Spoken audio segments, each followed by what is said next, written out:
interesting phenomenon which is taking place in the streaming industry that we do not see worldwide. We do not see it in many other countries where streaming is popular. In India, people are bilingual, trilingual. Now, being from Bangalore, I can speak a couple of languages, 2-3 languages. We were all taught Hindi in school, Kannada, and I have friends who speak Telugu, Tamil. So naturally, our viewing patterns involve a lot of different OTTs. And that is where I think aggregation has taken an important shape in the Indian OTT industry. So first off, I'll invite everyone to answer a simple question. How has the aggregation phenomenon impacted you and your businesses? So let's start off, Kaushal. Hi, good evening. As Jio, we launched in 2016, first with mobility services, and in 2020, late 2019, early 2020, we launched our fiber services. As part of our offering, when we were getting into the homes, the most critical thing was, while we are giving high-speed data, the biggest consumer of that, or consumption of the high-speed data by consumers is video.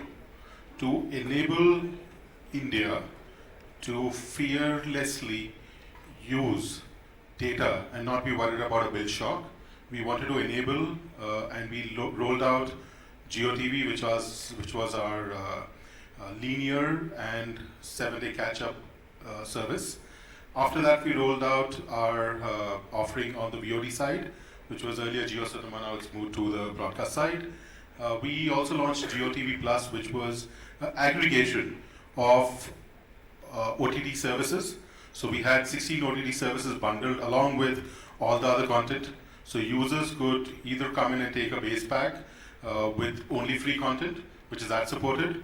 We also aggregated content which is premium, because when you get into a premium home, the requirement is that yes, we want to see something different, we want to see something premium.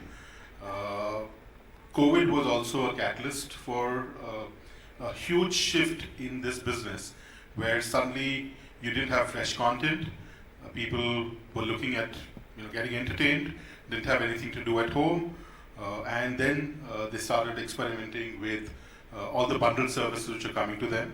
Because it was bundled, they just had to click and start watching the content and not be worried about getting another bill shock or having to pay anything more. And that's where the journey started, and we've got 15 million plus broadband subscribers. We're the largest broadband service provider in India. We've got the largest base in terms of mobility, which is 450 million plus. And we've got a huge amount of data which is getting consumed.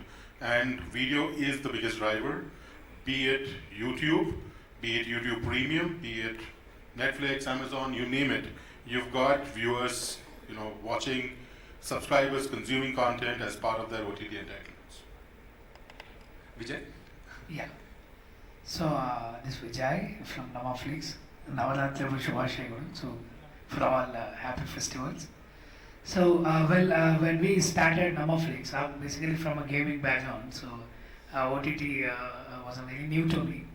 But having said, when we started our Namaflix, the primary challenge was the customer acquisition, where we have bumped in money in terms of two ways. One is directly acquiring the customers from the Google AdSense or the social media and all. The other one is the content. So first one is very easy for everyone. The second one is very tough for the regional OTT platforms and the people who doesn't have a very big money. Okay. So we cannot buy the greater and the bigger movies like Kantara and KGF, right? So if we bought them, that's it. I mean, it's a different story. And we would like to go up to there as Namaflix, the Kannada's first platform. So we wish to reach there, and that's our vision. So that time, the bundling came in, and then we thought there are, of course, the advantages and disadvantages. But rather, I can say disadvantages, there are more advantages, because firstly, you will get the money for your the company operations and then the content acquisition. And I think this everyone knows that. And apart from that, I think the beauty of the bundling is our Kannada platform will get a Of course, the last panel already touched about the marketing and all. I don't want to get into that. But the thing is, like Kannada platform, right? There is an opportunity for other people also to watch Kannada content. As now, we cannot say it's Kannada language or Telugu or Tamil. It's an Indian language. So when it comes to Indian language, then people are allowed to watch the different content in different platforms. And having said, the Telugu guys might not be interested to download the Namaflix, or the Kannada guy might not be interested to download, say, Chopal, right? So it's a totally there is a language barrier. But when they bought the subscription as a bundling service, right? Then they have an option to watch other content as well. So wherein we make money from the bundling partners, the bigger partners, as well as the content can be, weaved across the globe. So these are the few points. Absolutely. I think with the advent of better dubbing and better subtitling, it makes it easier, because I watched Agesham, I don't understand a word of Malayalam, except what I learned in Christ College. A few words I cannot pronounce, I cannot mention here. Yeah. But apart from that, But that's yeah. how that enabled me to. Yes, just adding to that, I think now more than the language, right? See, there are certain things while we watch the content. One is the dialogues, okay, the super dialogues, and the other one is the expression. For example, the Kantara, right? The Kantara, I don't think so. The language is a barrier. The last climax of 10 minutes is goosebump. So, Absolutely.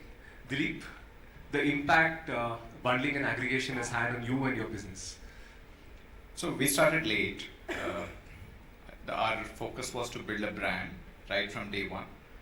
While we had opportunities along the way, and it was a matter of time, our focus has remained building a brand first, direct to customer brand, and we could do that over a course of time. Yes, there are pros and cons to it, but essentially our focus has always remained reaching out to the customers first and giving us what we could do best, not just from a content standpoint, but also from marketing, how well we can market that content, and also seamless experience, right? So that has been our focus.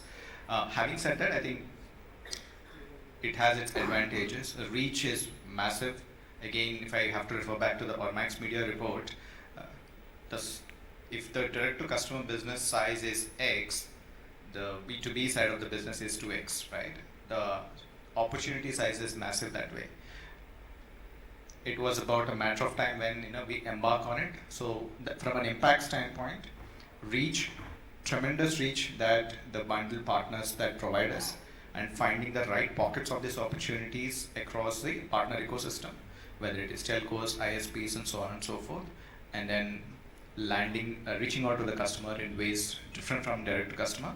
Second, certainly an additional lever from a top line standpoint, right? So two big impact areas. Awesome. The first sentence actually is a very good segue into my next question. You mentioned you started by building a brand identity and then went into aggregation. My question was, how do you manage this in the aggregation era? Because how do you retain yourself as a brand versus somebody within 29 OTTs or 30 OTTs within the pack? How do you manage that as an OTT? And to you, Kaushal, as an aggregator, how do you give your fair share to all the brands? Because all of them come with some sort of they come with a platform, they come with an identity. So how do we ensure that identity? And from the OTT's perspective, how do you maintain your brand? So if I can start with you, Dilip, first. Sure. Tough, certainly. Tough of the lot. But the way I would probably project is, like I said, we, as an organization, we have taken a call to build a brand. While the opportunity sizing, like I mentioned, is lucrative in nature, we focused on building the brand that reaps us benefits even till today.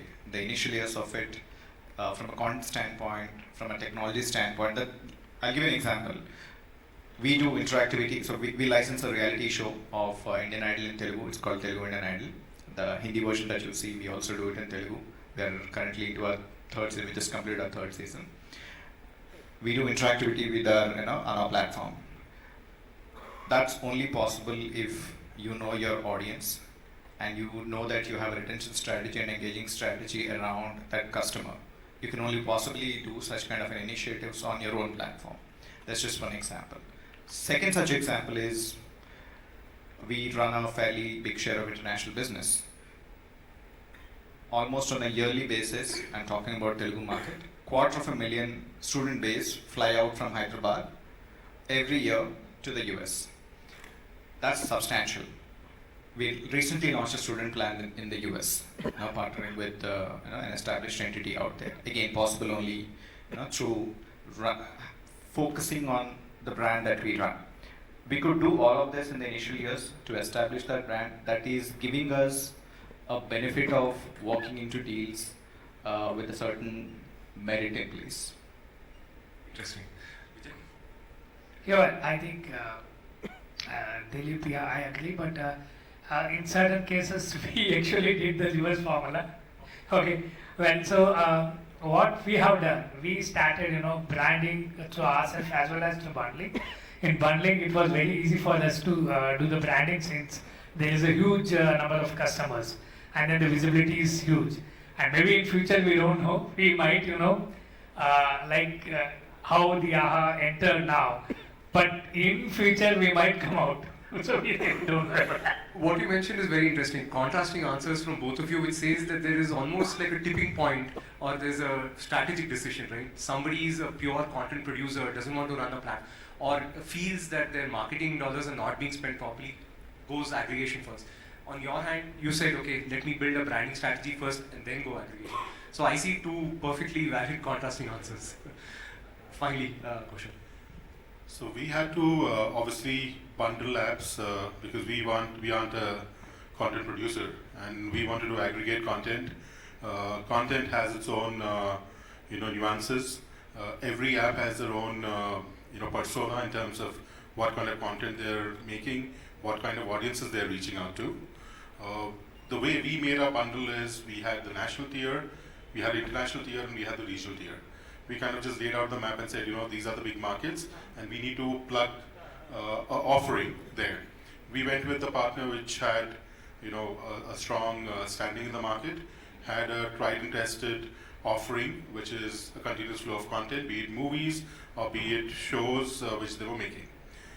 Now, while we aggregate, and it's our brand which is going out, or it's our consumer which is getting it, but they are buying on the basis of all the partnerships, all the brands which we are aggregating and giving.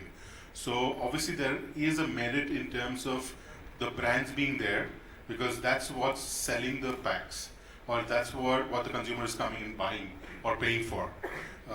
So very clearly there is a merit in terms of the brand which is there. How we identify and how we promote is, we've got the teams working on curating all the content which is getting released on a week-on-week basis, and we push it. We have different cohorts which are created. So if there's Gujarati content from Shimaru, it goes to a Gujarati base. If there's Tamil content or Telugu content, you've got different base.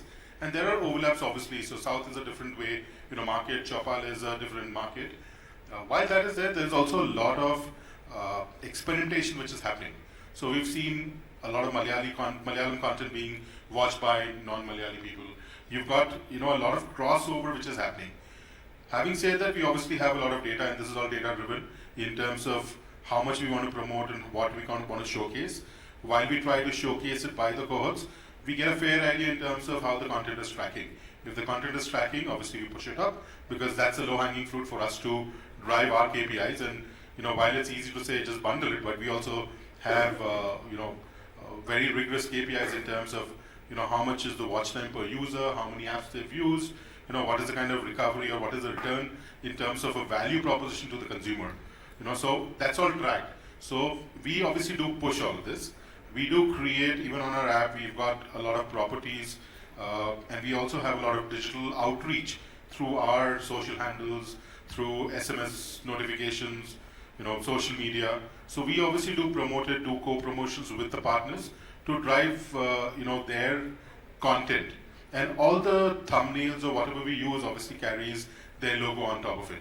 So we know very clearly that yes, there is X brand which is attached to the particular content, because we also get the leverage of the brand which is getting attached, and the consumers have a fair idea about what kind of content is expected from a partner X or a partner Y. So that's how we drive that and do it, and there is a fair share given to each and every partner. While the initial sampling is done, after that it depends on how well the content delivers, and that's how we do it. Perfect. Interestingly, your answer almost answered my next question. So you have, a common scenario that we're seeing today is in an aggregator bundle, you find 20-25 OTTs. So there is a fair overlap of language, genre, actors perhaps in some cases. So when I open a movie and I see you may also like rail, it could come from the same partner, it could come from another partner as well. So I can assume this makes the aggregators happy because people watch more content, but it could cause some heartache to the OTT saying, hey, they didn't like my movie, you could have shown another movie from my OTT, why did you show a movie from another OTT, right? How does an aggregator balance the need for seamless content discovery while trying to maintain each of their partners' unique identity and I would go so far as to say business relationship, because I'm sure nobody can reveal numbers here, but behind the doors there might have been some agreements and CPSs and stuff like that, right? So how do you balance all of that? That's probably you answered a bit of it, if you can elaborate. And to the OTTs, what levers do you have when you're part of a bundle to say, there is something going on, I want mine in the first row, mine in the second row. What are the strategies? If you can just get a glimpse of what happens behind closed doors. So obviously it's dependent upon the kind of content which is being churned out. So that's something which is critical, because if you don't have new content or you don't have a regular flow of content coming in, you don't get the showcase. There is only that much you can do with the catalog. And in digital, I don't know what your experience is, but what we've seen is, if you've seen the content once, you don't want to see it again because you've got so much content which is flowing through. With our 15, 16 partnerships which we have, and assuming everybody does a 1 week, a new content every week, you've got 16 pieces of content coming in every week. And this is just an understatement, it's far more than that. So you always have a challenge in terms of how much you can promote, how much you can push. So the only way we can basically do that is identify. So assuming there is, and we've got 7-8 years of data in terms of what is the viewership happening. So if you are a customer who is not seeing South content, it makes no sense trying to push South content to you. Yes, there could be some content which is pushed, but it is maybe lower in your viewership area. It may be below the fourth, it may be the fourth or the fifth slot on the carousel. So that's one way where we kind of try to filter out initially. The second piece is obviously how it is tracking, or what is the backing or the promotion which has been provided by the partner. So there is one which is, hey, this is the thumbnail, just promote it. The second is, can I get something more which is behind the scene? Can I get more, actor bites? Can I get some more collaboration? So that kind of opens up automatically more levels of interaction. And thanks to digital, it's not that you can do only two notifications. You go to 20 notifications if you want. So that kind of allows, and increases the activation, frequency, which obviously impacts in terms of the overall, impact you would have in terms of sampling, conversion, or attached to the particular OTT brand. Beyond that, I don't think there's much in terms of commercials. It's more or less we've left it to the consumer. The consumer decides what they want to watch. They've got 16. We could have gone more, but we just kind of looked at what are the apps which are kind of covering 80-90% of our of India viewership kind of thing. So we just went with those, and we just said, okay, fine, let's just get the big guys in. Beyond that, I think so the content is replaceable unless there is a very big ticket, or a surprise hit like a Kantara which comes in and is not bought by one of the big OTTs. So we've seen most of it falling in that realm, and we're good with making it available for our consumers. And they kind of you can only push to the consumer. You can't dictate what they're going to be watching. They just decide, and we've seen people who've sampled 60 seconds We made them sample it, watched 60 seconds, and just dropped off, never came back to the content. Didn't resonate with them. So that's how it is. This looks like a data engineer's dream job. Vijay? Yeah, well, it's a mix of that. Maybe the data engineer job as well as the the content promotional team as well. Because we worked with Amazon, we worked with Airtel Extreme and all. And one or two times it definitely works. Like, hey, you push this content on your browser and then see, one or two times only. And when we are at the regional partners, right, and we should also be very specific about the titles. Since once we said like, hey, this title will do good, and the next time they'll always say like, hey, Vijay said this title, and this is what the result is, and then the next they'll never allow. And that's one thing. And the other is the content is the uniqueness, and then the how exactly the people talks about that content, right? If so many people have told me like in Netflix the content is just 154 movies and few shows. There are so many people out there, and then why can't you just make it a 500 content? But I always say that it's not about how many movies we have. It's about the customer's time. If they just click on a particular content and then see for 5 minutes, right? That's very, very much valuable. And we should not kill that. So that's the primary thing. And if we have a particular unique and then more spoken content, and which is not available in YouTube and somewhere else, then definitely I think they would love to pick up that and then put it on the the trails. Dilip? I think this is an opportunity where product engineering and data teams can come together and do magic. Both ways of doing it, organic and inorganic. Like Kaushal rightly said, there is a barrage of content that is coming your customer's way. I feel the right way to do it is personalize the experience, right? That's the only way, possibly only way to engage the customer.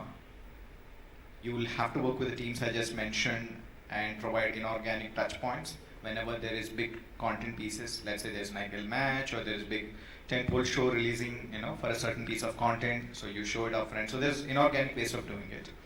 The organic ways, which is most sustainable way, is to personalize the experience. You curate the platform in a way that the end customer is watching as per their preferences, as per the consumption of it, right? That's a perfect function of three teams coming together, purely technical in nature, but I mean, that is what it is. And follow the metrics, follow what customer is telling you. The key KPI typically that people follow is the minutes that are watched against each user on a monthly basis. And it is true to each OTT partner that is bundled in the ecosystem. If it is going up, then you're doing the right thing. If it is not, you know that you have to change something along the way. And that is true for both organic and inorganic ways. Awesome, thank you. So we have 3 minutes left. So it brings me to my last question before we open it up to the audience. Prediction time, 5 years down the line, there are 3 or 4 aggregators, all of them have the same OTTs. What is the differentiator from your perspective, from an aggregator's perspective and from a content provider's perspective? Start with you. See, when this is something which has already happened, and you've got an example out here. Look at a DTH operator, or look at, you have 1,000+ channels which are available. You've got DTH operators carrying all of those channels. People just kind of go to a particular service because of the trust they have in the service, the kind of attach they have with the service and the brand. And that's the way it is. So maybe 4 years, 5 years down the line, for us as Jio, we are in the business of connectivity and all of the bells and whistles and the value-added services on top of it. Users are not going to be switching just because I had a particular app in the bundle or I didn't have a particular app in the bundle. So that's not changing, So at some point you would have feature sets, offerings becoming similar. You might have a 6 months or a 1 year advantage, and that's what's happened. It's happened with even in the telecom space. You got bundling which started off. You've got similar bundles. You've got a few apps here and there which are not there.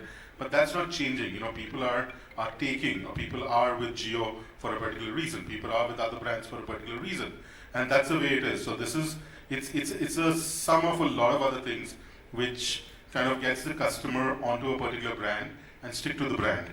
One of the levers is obviously what they get as a value benefit, or they get as a bundle. If you don't have a particular app, one or two apps here and there doesn't make a difference. And even if it is same, doesn't make a difference, because that's not making you shift or port out or port in. Well, your core offering is something different. Vijay? Yeah, well, I think Kaushal already answered, but in front of Geo, very difficult question. So you already know all the questions and all happening. So I think the content and then the customer experience is what I feel which can drive the more the force, and especially on of course there are like AHA and whatever we are trying to establish our own brand, but it's a very big very tough question, but still I think maybe it will be a hybrid model in futures. Deep? Brand is an important thing. I'll come back to that initial statement I made, which is what Kaushal is also hinting towards, right? For a customer, content, yes, certainly is the king, but over the time, the quality of the content at an affordable price and a seamless experience matters, and amalgamation of all three is what will make a customer happy, and they will stick to that particular service who is offering that. So I think 5 years down the line, probably the best of the lot of the three things, parameters I stand with, should sustain. No, it's true, because whatever I'm hearing from this panel is it's not just the content, it is the experience that you provide around it as well, the curation, the search, the recommendations, the experience of actually having less buffering, seamless experience. So I'll bring a point about what I mentioned in the earlier panel, the dominant language and the significant language, right? It's hardcore. In we Indians, it's hardcore, the language, right? You want to eat dal chawal at the end of the day. You want to eat your, Mr. Bella bath at the end of the day. You might have a pizza once in a while, but you want to have your comfort food, and I think language is extremely important for us Indians, and they will fall back to that. Awesome. Thank you so much for that. Listen, so I'll have to end this panel right now. Thank you so much for being amazing guests, and thank you everyone for your insightful questions.